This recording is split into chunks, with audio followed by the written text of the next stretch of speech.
In this video today, I'm going to be showing you how I had this empowered home birth. I'm going to be talking about my wild pregnancy, what I did to prepare for the labour, and exactly what I was doing during my birth so that I could stay calm, focused and relaxed the whole time. If you haven't already seen the whole home birth video and you're interested, it's on our channel, but we'll also pop a link down in the description below. Okay, so for this video, we're going to be breaking it down into 4 different chapters. So the first chapter is going to be wild pregnancy. I'm going to explain what this is if you haven't heard of it.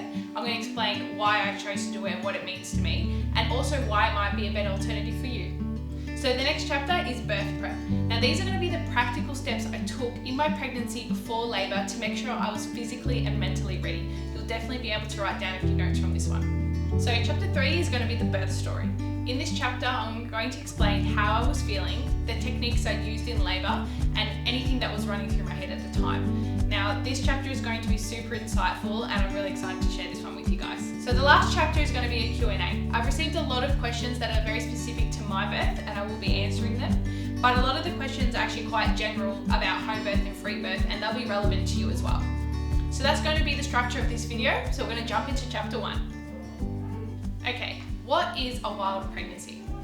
Basically, a wild pregnancy is when a pregnant woman chooses not to have any prenatal care from either a midwife, doctor, or any health professional. So essentially, you're going to be monitoring the pregnancy yourself at home. You won't be going and getting things like scans or having appointments where you hear, heartbeats through the Dopplers, things like that. You are literally monitoring the pregnancy yourself. Now, one of the main reasons I actually chose to have a wild pregnancy this time around was because of a particular scripture, and that's Psalm 139. I'm going to pop it up on here, but I'll break it down and explain why. God literally tells us that He makes babies in secret, and I knew I had to trust Him with this and growing this baby. This scripture also says that we're wonderfully made and that His works are wonderful. And because I believe this, I just felt that I didn't need scans to check this.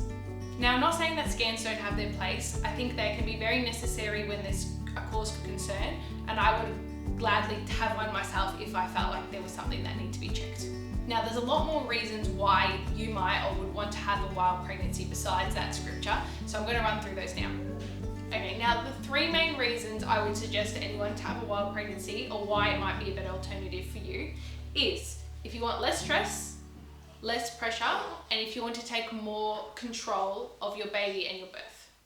Now, how can you have less stress? For me personally, in my last pregnancy, when I had scans, they actually just created a lot of stress that was not necessary. Scans can sometimes pick up things or predict things that actually don't end up happening.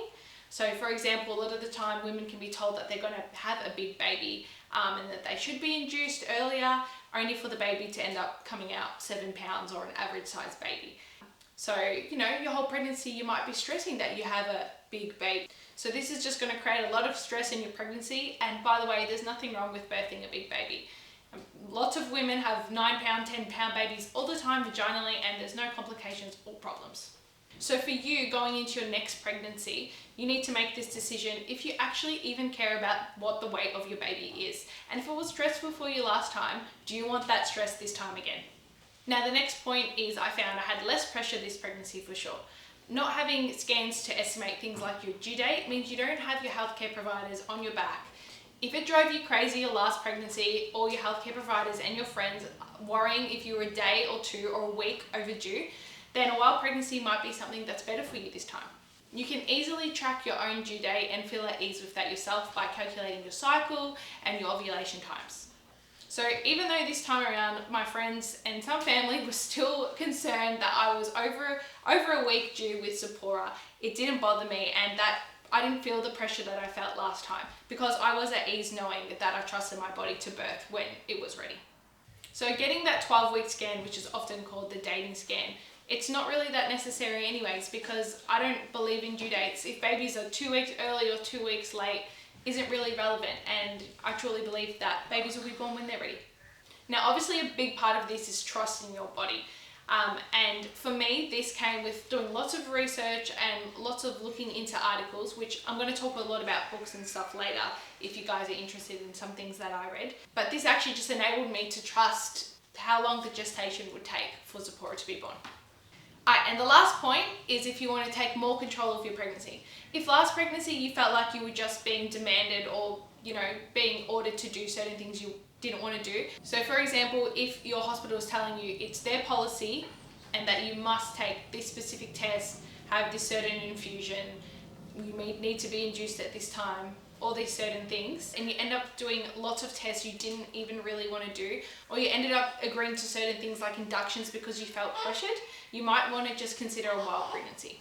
Now, doing a wild pregnancy might look like you're not caring about your baby's health or you're doing less, but for me, it actually was the complete opposite. I felt like I was doing way more than the hospital did for me last time around because the responsibility was completely on me. So I took matters into my own hands. I read books, I did the research, and made sure that I knew my baby was growing healthy and happy.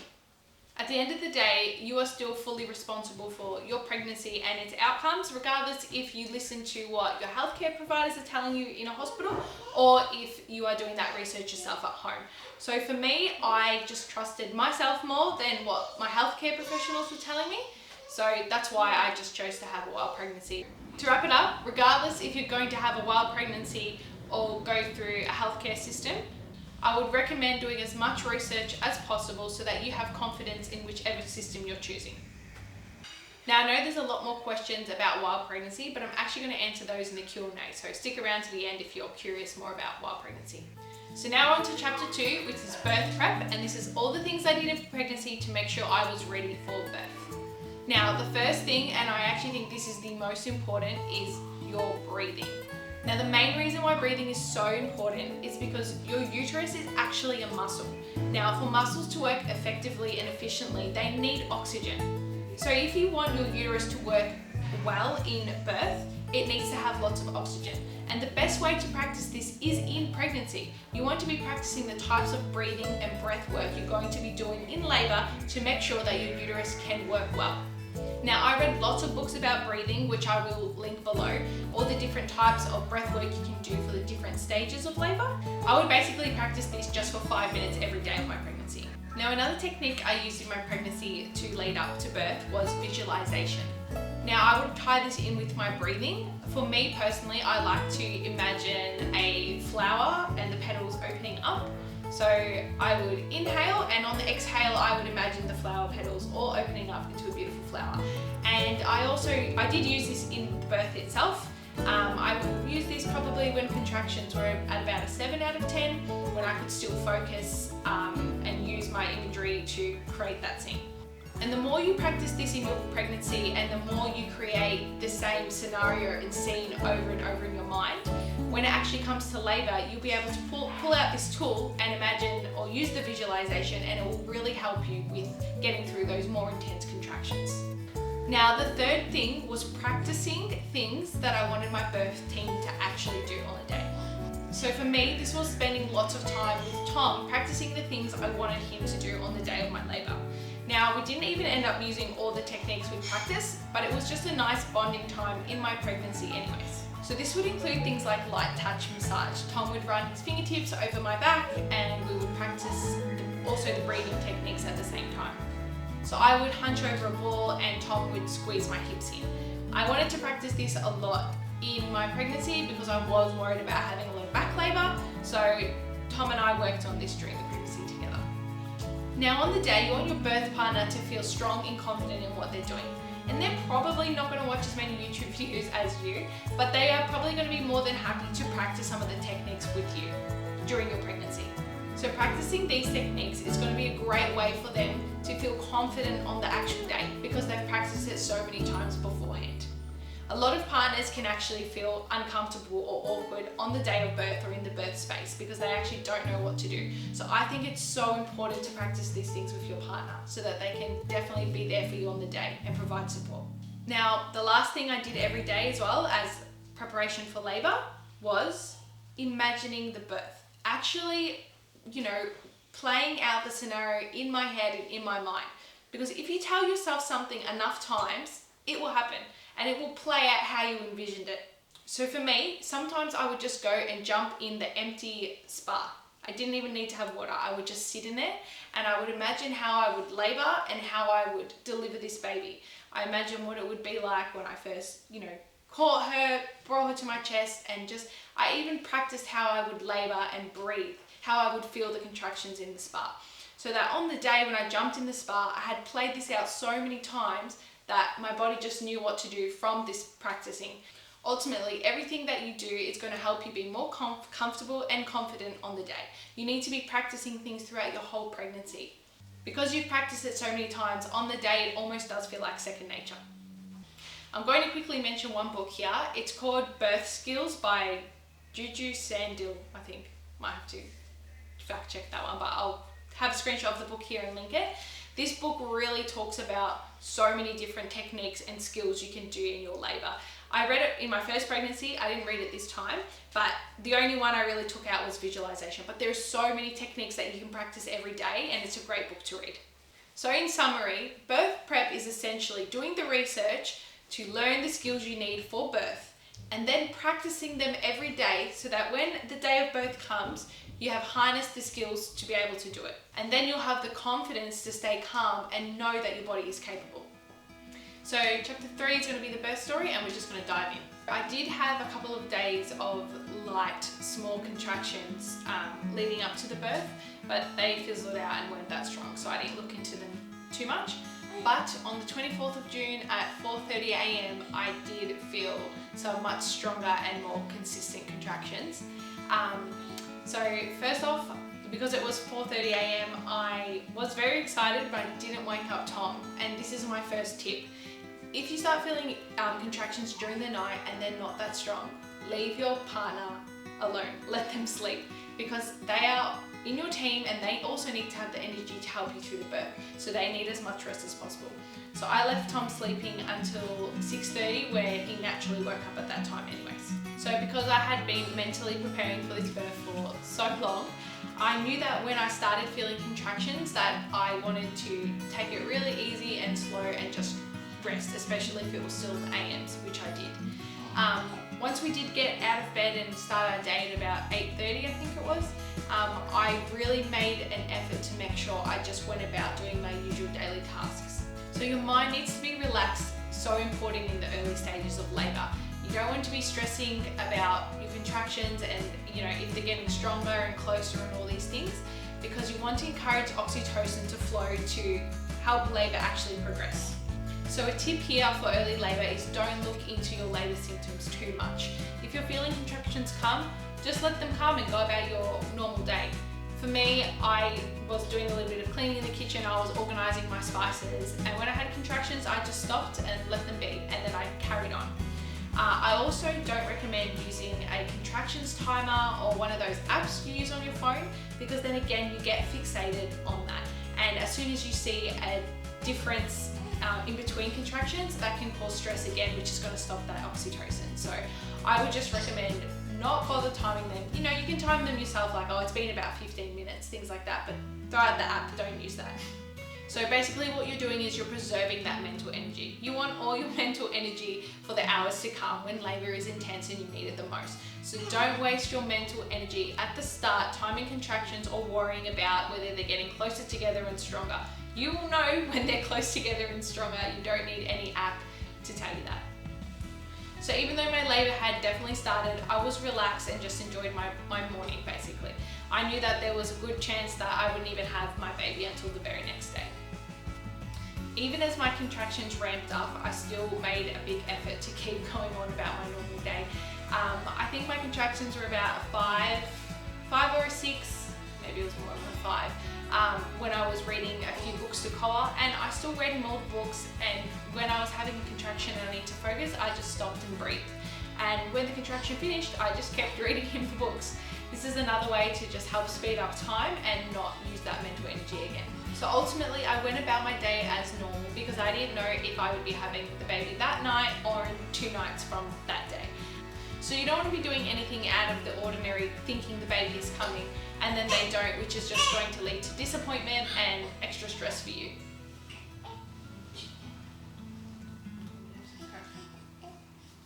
So as I was saying, you don't want to do anything out of the ordinary because you're expecting the baby to come, tonight, and then be disappointed when they don't, because that's just going to lead to extra stress for you, and it's not going to help your labour progress at all.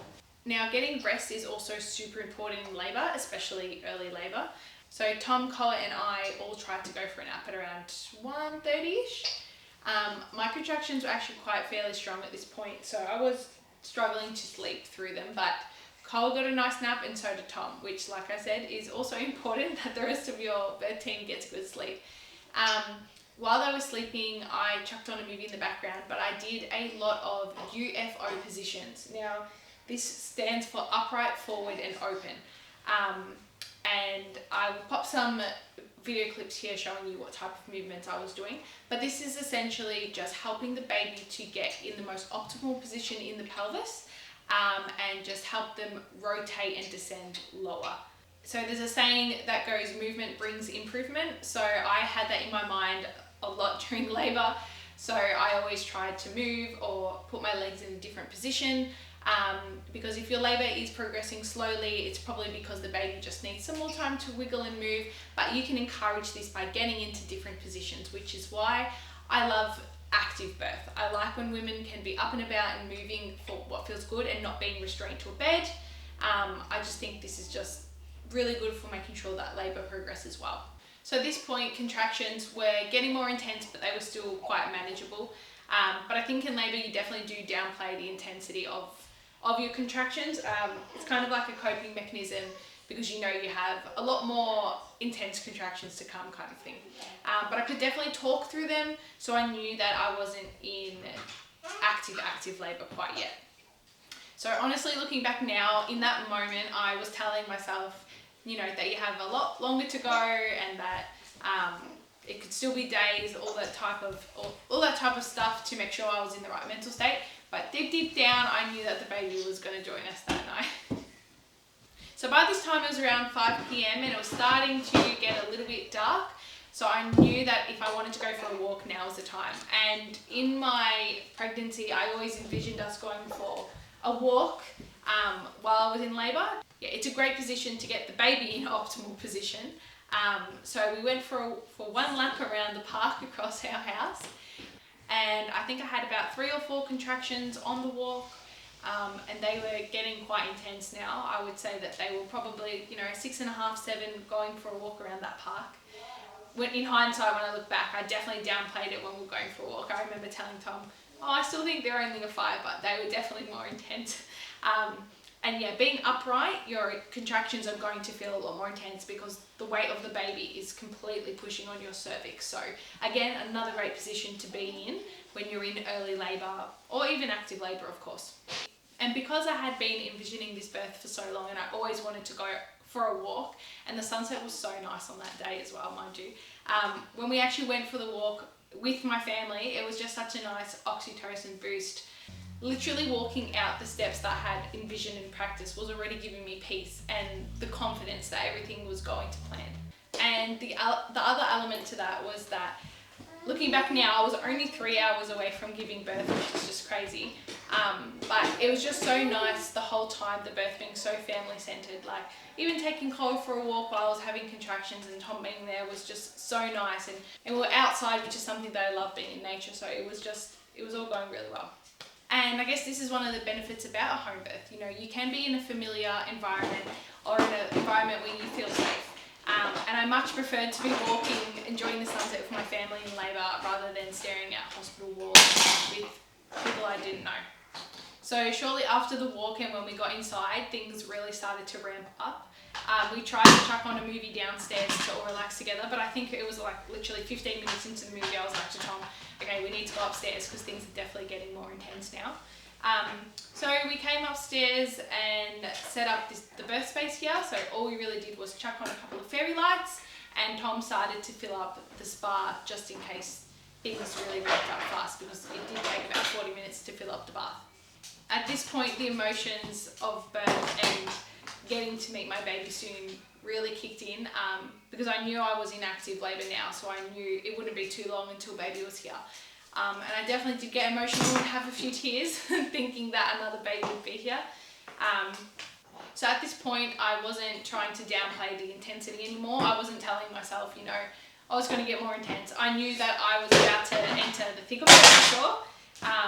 So I changed my mindset, and I really just wanted Tom to be here for me, to be supporting me through the contractions, and that's what I was really leaning into now. And it was surreal at this point because I wasn't downplaying it anymore. I actually officially was in the part that I had been practicing and envisioning for the last 9 months.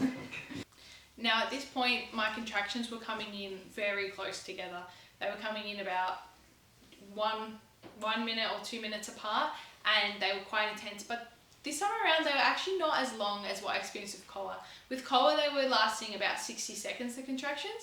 But this time around, they were going max 30 seconds, which that was the only time I actually felt a little bit of doubt in my contractions. I was wondering why they were not, going for as long. I was wondering, are they actually being effective? Are they actually pushing the baby down? Just because the first time around, my contractions were that 60-second mark. But because they were getting more intense, I knew that they were doing their job. But yeah, something different I experienced this time.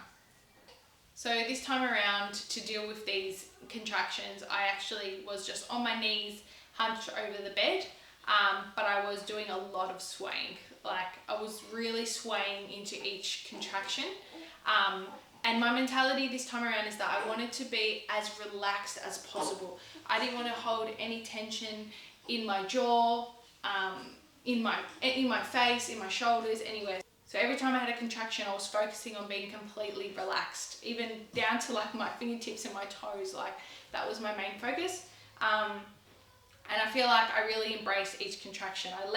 I let it do its job. A good saying for me in my pregnancy and in my birth too was that pain is productive. I just had that mentality the whole time. It's kind of like when you go to the gym and you're doing squats or something and you have that burn in your hamstrings. You're never scared or worried about that pain because you know it's actually productive and it's going to produce results for you. So that was my mentality for these contractions at that time too. I was like, this pain is good and this pain is what is going to help bring my baby forward. So I really leaned into that and accepted each wave. My previous birth, I used combs. They're literally like hair combs. I'll link a little photo of what they are here. And I loved them last birth. I used them for majority of active labour. Every time I had a contraction, I would squeeze and they act as like pressure point type of thing. For this labour, I did grab them and I used them for one contraction, and it was actually quite funny. I threw them away and didn't use them again because I found that it was creating tension in my body. Every time I squeezed them, my wrists would tense up, my shoulders, my jaw, everything, and I was trying to do the exact opposite. So I didn't use my birth combs this time around because that's just how focused and dedicated I was to making sure during each contraction my body was completely relaxed and open. And within the first 15 minutes of us coming up into the room, that's the first time Tom started to apply pressure too. And I did find it helpful. I wouldn't say it was like life-saving 10 out of 10, but it definitely was something I enjoyed and liked him to do through each contraction. Although we practiced heaps of light touch massage in the labour, I felt like by the time we had come up to the room, I actually was past the point of wanting that light touch massage. I didn't think it was going to be helpful. In hindsight, that light touch massage would have been nice at like 4 o'clock, just as a nice relaxing and bonding experience. I didn't really want that in the active labour stage. I also had a few contractions standing and swaying. I wanted to stand just to try a different position, being upright. And you'll see in the clips too that I'm really swaying in these, like I'm really dipping into each contraction. And I actually found standing up allowed me to be a bit more relaxed as well. Again, another thing about a home birth is that it can be so family centered. You already seen Cole was in some of the clips when I was having contractions upstairs, but my dad actually come home from work at around 7, which was only 1 hour before baby was born. And you see he'll come in and give me a kiss, and he told me that he just said a prayer for me, which was so beautiful and just such a nice confidence boost again. Just having that moment with my dad as well. Then I actually jumped back onto my knees on the bed and had a few more contractions there before laying down. I wanted to lay down because I was actually starting to feel a bit tired in my legs from kneeling for so long, so I knew that I needed some rest. So I laid down with Tom, and that was probably one of my favourite parts of the labour too, because we got to lay down together. We said a couple of jokes and I was still laughing between contractions, and when I look back, it's just these are the best things about a home birth, because there's no way that me and Tom would be comfortable to do that in a hospital setting where there's, you know, other people watching you. So being able to experience that with Tom is just a core memory of the birth for sure, and it's just something so special that you can have and you can achieve when you have a home birth. After laying down for a little bit, Tom suggested that we go to the toilet, just because he remembered in my last labour that was a good position to make the contractions stronger and closer together as well. And plus it was just a position change because I had been on or near the bed for a long time. So we went onto the toilet and I definitely had some intense contractions here. This is where I actually began to be more vocal. Prior to this point, I had started to use my voice a little bit, but not much. But once I got onto the toilet, I knew I needed to be vocal. Now, being vocal or using your voice is actually a great coping mechanism to deal with the contractions. You have so much energy roaring and burning inside when you have a contraction, and using your voice is a great way to exert some of that energy out. And as most women will say, you can't even avoid being vocal. It does take control of you, but not being shy or embarrassed of the noises that your body makes is really important. Go with what your body wants you to do, because everything has a purpose in birth, and the design for birth is perfect. So if you feel like you need to be vocal, you should go with it and lean into that as well. So I think when I was on the toilet, we were only about half an hour away from giving birth at this point. And I think the toilet is actually called the dilation station. That's like a birth term that people use, because you really do dilate so much on the toilet. Think of this whole head on your cervix when you're in that sitting position on the toilet. There is a lot of pressure there, and I think your cervix really can dilate quite fast, which is what happened to me. Now, the contractions were very intense. They started from the back of my back and really wrapped around my whole belly before they fizzled back. And I remember from last time, once they started feeling like this, we were definitely close. Now, I've obviously talked heaps about wanting to be completely relaxed and open. And I think one of the best ways to do this is on the toilet, because this is something you've done every single day and you are comfortable opening and releasing everything, because that is what you do when you're on the toilet. So when I was on the toilet, it was even easier to really just release and open. And it's something you've already been practicing every day. So I definitely recommend some time on the toilet through a couple of contractions. One of the best ways to keep your mind distracted and not think about the intensity too much is constantly change positions, change your environment, things like that. So after the toilet, we thought it'd be a good idea to jump into the shower. Plus, warm water is amazing in labour. You know, whether you're labouring in the bath or the shower, warm water on your back or anywhere, it really just helps with pain. I mean, think about any time you've had an injury or something, everyone uses heat packs. It provides relief. It's a proven fact, it's known. So definitely use water in your labour. So basically, once I stepped into the shower, I experienced a contraction which was very intense. I thought it actually took my breath away for a little bit. I wasn't prepared for that one. And I had to go straight down onto all fours. I couldn't really stand anymore. And because the contraction was so strong, I automatically, reached down to see if I could feel the head or anything, which I didn't see anything. We did see a little bit of blood come out, which was probably just some of my mucus plug. But I stayed in the shower, I reckon, only for 5 minutes. I had another 2 or 3 contractions there, which I was very vocal in, as you can probably see from the video. Very vocal in these contractions, and I had to harness in a few different techniques. The vocalization wasn't enough. I was also swaying as movement, and I also remember times I was actually splashing my hand in the water as another coping mechanism, like just doing all the things as a distraction to get through each wave there. I knew at this point I was in transition. I remembered the feeling of these contractions compared to last time. If you don't know what transition is, it's essentially the final half an hour stage before your baby is born. It is the most intense part, and it's usually the moment where women have it's called crisis of confidence. I'm pretty sure that's what it's called. I have to double check that. It's either going to make or break you kind of thing is the intense part. So obviously I was at home by myself with just Tom, so there was no one telling me what stage of labour I was up to or how dilated I was or all these things. But what empowered me to know how dilated I roughly was or what stage I was in was all the research I had done. Because I had learnt it all, read it all and felt confident in it, when it actually came time to birth, I applied what I learned for each stage of the labour I was going through. So when I got up to transition, which is usually the part where women really freak out in hospital and want all sorts of pain relief and other things, I was able to realise where I was and know that this is just transition, this is normal feelings and behaviour, and it's only going to last another 15 minutes. And because I had learned so much about it, heard about it and researched it, I actually felt comfortable and at ease going through those intense contractions. And because Tom, my birth partner, my husband, had also been learning and understanding all these different stages, he recognised that I was also in transition and he didn't freak out. He knew what he had to do in that time and he gave me words of encouragement, which also gave me peace knowing that my birth partner was feeling confident in how the birth was going and in me. So after my third contraction in the shower, so we're only been in there for about 3 minutes, I started to feel the fetal ejection reflex. So the fetal ejection reflex is basically when the body involuntarily expels the baby out, which means the mum doesn't push at all.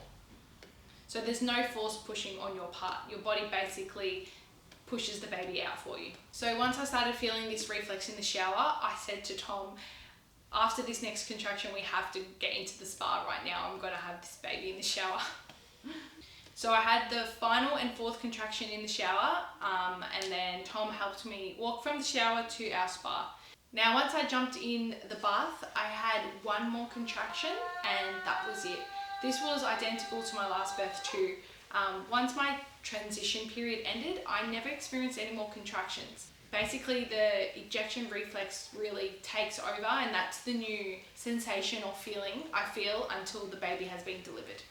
So having the knowledge of understanding the process of birth is a massive reason why I was confident to hop into the bath and allow my body to experience this ejection reflex. If I didn't understand what the body was doing at that time, I probably would have freaked out and been scared because it is very intense. It is all encompassing and it is quite overwhelming, this ejection reflex. But because I knew what it was and I had researched it so much, once I started to feel it, I welcomed it. I was excited. I was like, this is the final part and I need to let my body do this. So again, I was completely relaxed and open and allowed this ejection reflex to take place. So as you would have seen in the video, basically after this stage, I wasn't vocal anymore. I may have made a few grunts and noises, but it was not to exert the energy out. It is such a different sensation once it gets to this stage of labour. So at this point, I was really focusing on my breathing again. My breathing techniques changed to something called down breathing. And this is where you basically focus on doing really soft little pants, kind of just like, because this movement is what is going to help your body push the baby out. If you just practice doing that yourself, you'll actually feel your uterus pushing down. So that's the sensation and the movement that you want. At this point, it was just Tom and I. Tom had just called the doula to come, but I knew she was definitely not going to make it. I knew that the baby was very close. A little bit of backtrack actually with the doula.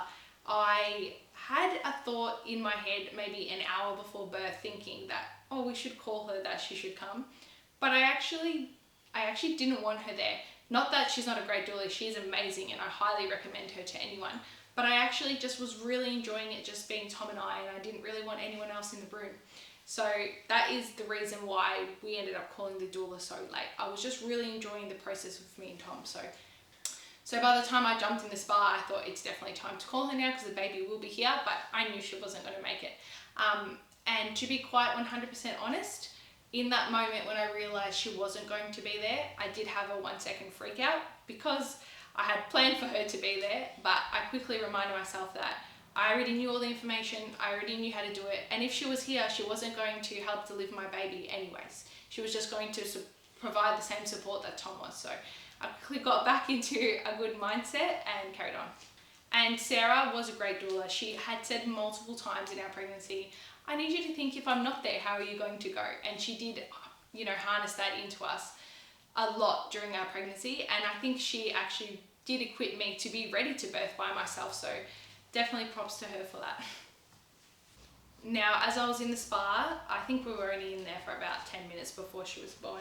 I basically just kept feeling the reflex take place. I felt baby descend lower and lower and lower. I had my hand down the whole time, waiting to feel the head start to emerge. And once the head was there, I made sure I was applying lots of counter pressure back onto the head. From a little bit of research I've done about this, it's a great way to prevent tearing and control the speed. I did this with my last birth too, and I had no tearing last birth, and I had no tearing again this time. But essentially, once the head was starting to come out, I really just applied a bit of pressure back and controlled the speed.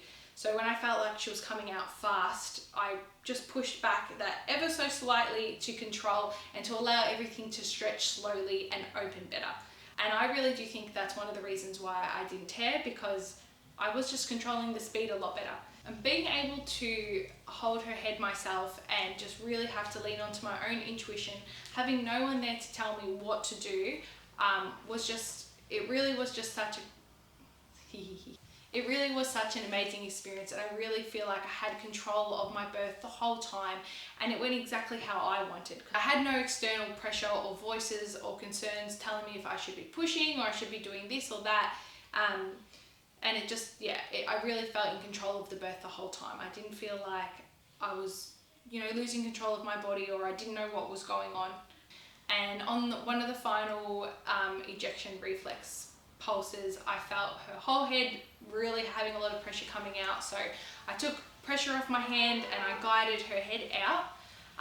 And then once her head was out, I didn't want to push. I didn't want to push the rest of her body out, because I had been letting my body expel her this whole time. So even though her head was already out, I didn't force her out. And I think there was probably like at least 30 seconds between the next reflex where her head was just there. And I just let it be. I felt her head, I felt around her face, and I knew that there was a lot of hair in there. I could feel, which is a very big surprise compared to Koa, my last birth. On the next reflex, it wasn't as strong, but it pushed her shoulders out a little bit, but not fully. And it was on that push there that I actually felt that she was still in her sac. So essentially her head was out and maybe up to here, and I could feel in between her neck that there was still the sac and all the squishy water, which I didn't experience that the first time, but that was pretty cool. And then on the next reflex, her whole body come out, and then the sac obviously broke as she come out, and we just pulled her up and put her on my chest, and she was born. So the most common people say is in the video, like, how are you not screaming during the pushing stage, or when her head was coming out? Didn't you feel the ring of fire, as lots of people like to call it?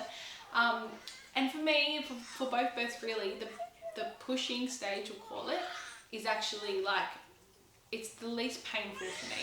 I think because I really relaxed so much during all my contractions, and I let my body do the work it needed to be, instead of tensing up all the time, I was so relaxed that when it came to her head coming out, I was just really open and relaxed. My body was prepared. I think a lot of the time, because women are so tense and they're not relaxing their pelvic floor while they're giving birth, it is painful because your body is tensing up. And I didn't actually experience the ring of fire. Yes, there was a lot of sensation, and it was quite, you do feel pressure there, but I never felt any ring of fire both times. And the other thing is, I really do think that the counter pressure that I apply with my hand just helps prevent that burning sensation that most women would feel. To wrap it up there, I think because I was just so relaxed, and any, we'll call it pain that I felt, I welcomed it so much that I just don't think I felt that I needed to scream or feel like I was in pain. I had wrapped my mindset so much that anything I felt was good and productive, that I didn't need to scream in panic, because I wasn't scared of any sensation I felt at any point. It wasn't something that I feared. I welcomed it, I embraced it, I let it happen. One thing we were not sure about when we were discussing things in pregnancy was if Tom was going to catch the baby or I would. But just the way things panned out and worked, I felt confident and happy to be the one to, grab baby and pick forward. But a lot of women prefer to birth, like on falls. So in that instance, it might be appropriate or good to get your partner prepared or ready to catch the baby and pass them from behind as well, which is something we were prepared to happen if that's the way it ended up happening as well. But for me and this birth, as the baby was coming out, it definitely felt natural for me to sit back, reach down and grab the baby myself. It's probably nothing you need to stress about too much. Whatever feels natural on the day as the baby is coming out is what's going to work for you. So after she was born, I birthed my placenta sitting on the toilet. We just put basically a bowl underneath the toilet seat lid hanging there, and I sat over that. Once the placenta was out, we basically came and snuggled in bed and went to sleep really. And I guess that's the other beautiful thing about a home birth. You can just jump straight back into your own bed and be with your family and go to sleep. I feel very blessed that my birth went to plan, and what I want to encourage you guys, if you are considering a home birth, is to actually have a plan. Practice it, rehearse it, have it in your mind, empower yourself so that you are confident to have the birth that you want to have.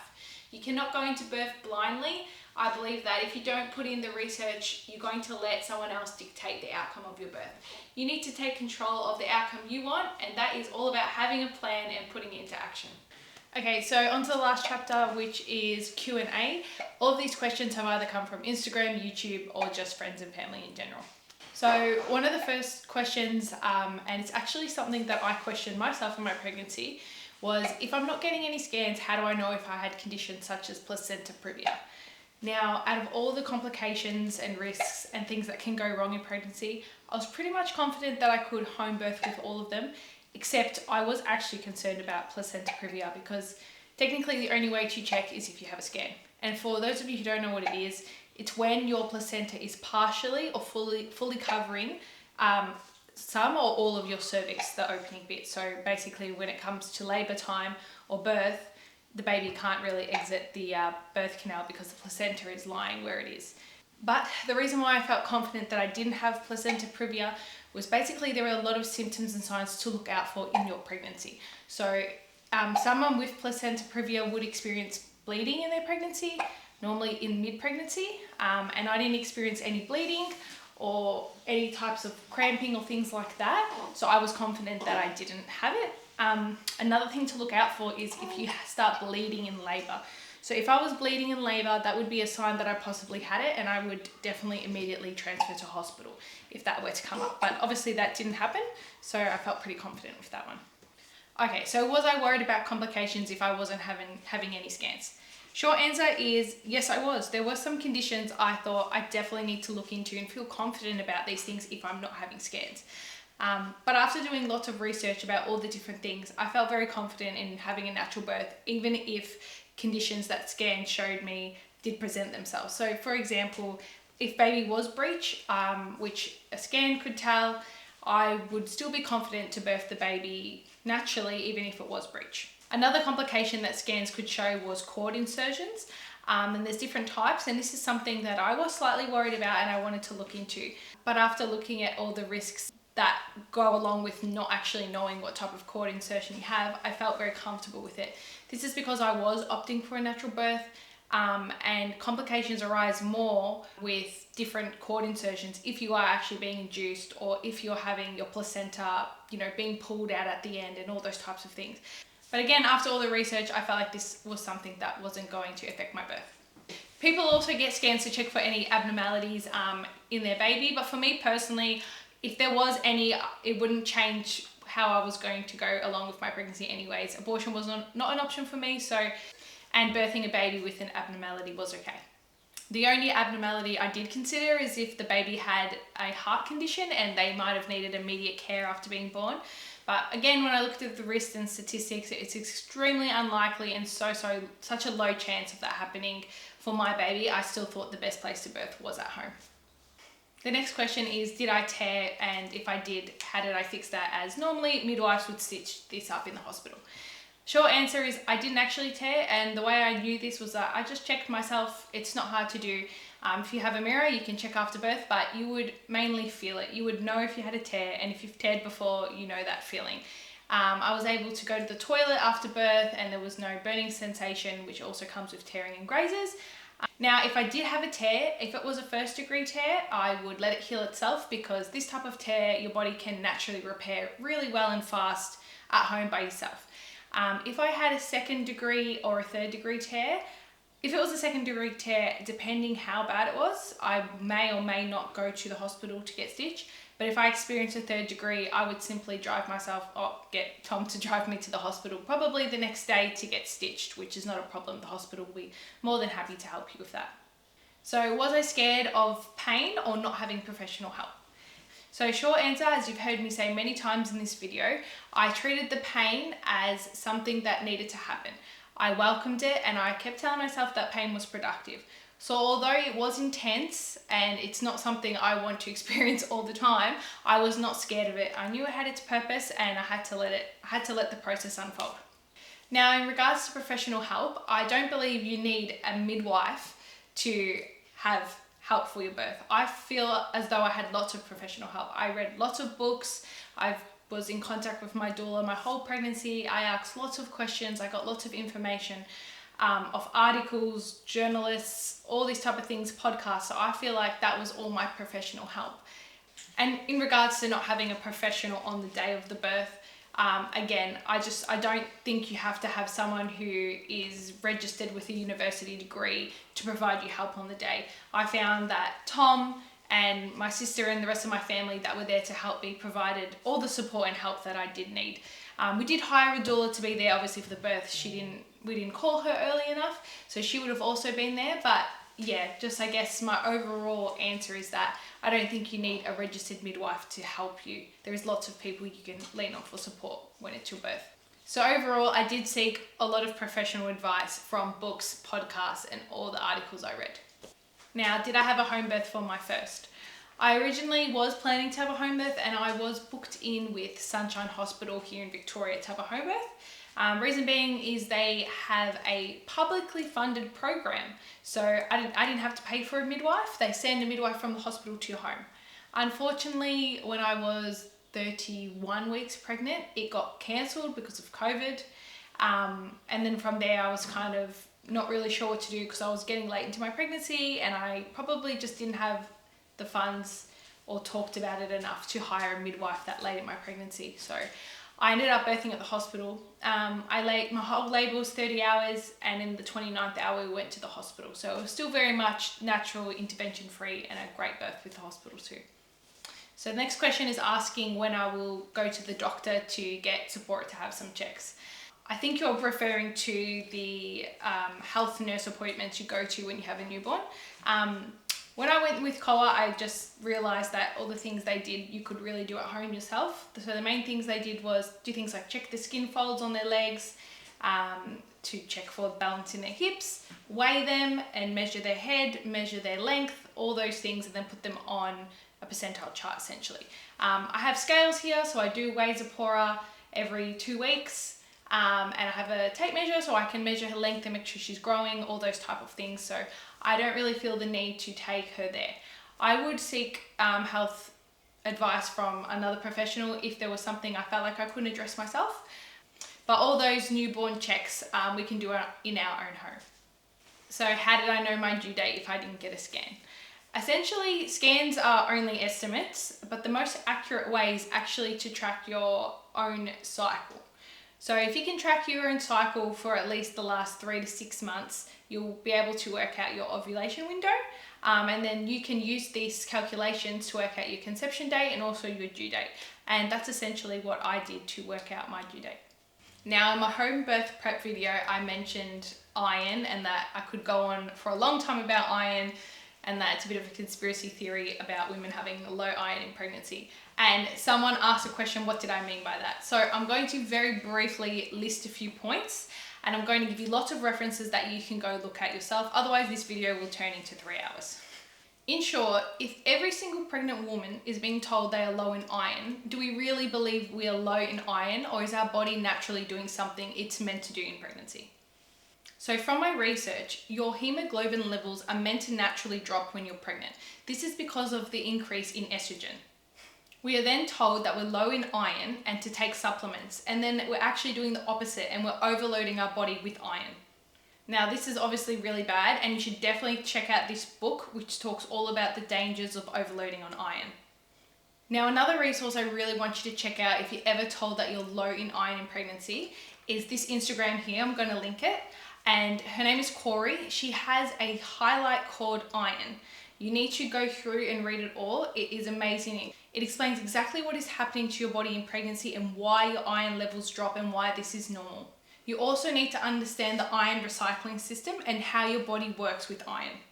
Lastly, if your iron levels are actually truly low, you need to be checking if you're actually eating real whole foods. For example, anything that's high in vitamin C, so things like kiwis, oranges, all those types of foods, and not iron fortified foods. Lots of iron supplements are just fortified, and there's actually so much fortified iron in all of our bread and cereal that you buy in the stores. This is fake iron and your body does not process it properly. And the last thing you should look at is this article by the Root Cause Protocol, and it's titled, "If you are 6 to 9 months pregnant, you are not iron deficient." So please check this out, and this is probably one of the best resources explaining it. Lastly, if you do all this research and you look into everything and you truly believe you actually are iron deficient, then the things I would recommend is looking at your diet. Start taking things like beef liver capsules, or even better, incorporate actual beef liver into meals like pasta sauce, and also other fruits, like I said before, kiwi and oranges and things like that. Lastly, iron can also be stored in your tissues. So when you get things like blood tests, sometimes it doesn't actually show the full picture, unfortunately. So if you think this is you and that iron is actually being stored in your tissues, you need to increase your copper intake. So overall, if you do think you're iron deficient, you need to incorporate real whole foods into your diet to get iron levels up, and not taking iron capsules from the chemist, because these capsules are synthetic, they're lab made, they're not real whole food iron. Okay, so to answer this question, I'm going to give a list of all the books I read to prepare for birth, and I'm also going to give a list of books I read this time around to prepare for postpartum, because I read more books relating to postpartum this time around, but I did read a lot for birth in my first pregnancy. So here is a list of books, and I'm also going to link each one in the description below, but my favorite ones was definitely Birth with Confidence by Rhea Dempsey, and Birth Skills, as well as the Hypnobirthing books. And this is the list for the postpartum books I read. Now, I really like the Postnatal Depletion Cure. That's a great book just talking about the different minerals and vitamins that you need to restore in your body after birth.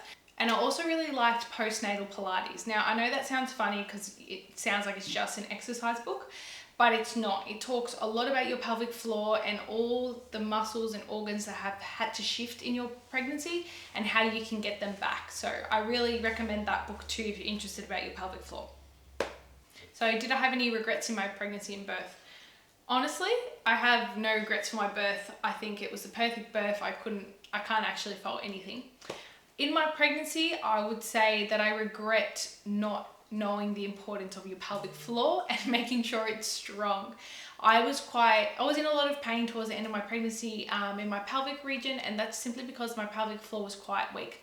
I did go see an osteo and pelvic floor specialist, which helped a lot, but unfortunately I just got to it that little bit too late, and it was just really hard to gain strength again once I was that far along in my pregnancy. Next time around, starting from now, I am working on my pelvic floor, and I'm going to make sure that it is strong enough to hold and support a baby for the whole duration of my pregnancy. So that's something I recommend looking into. If you've never had your pelvic floor assessed or checked after a baby, I would really recommend that, just to avoid any type of discomfort and pain in your next pregnancy. Thank you so much for watching this video. If you've made it to the end, it probably means that you are determined to have a home birth, or you are interested in home birth. Yeah. I just want to encourage you to keep learning, keep educating yourself, and that you can control the outcome of your birth. You are amazing, and your body is designed to give birth. And if you put in the work now, you too can have a successful home birth.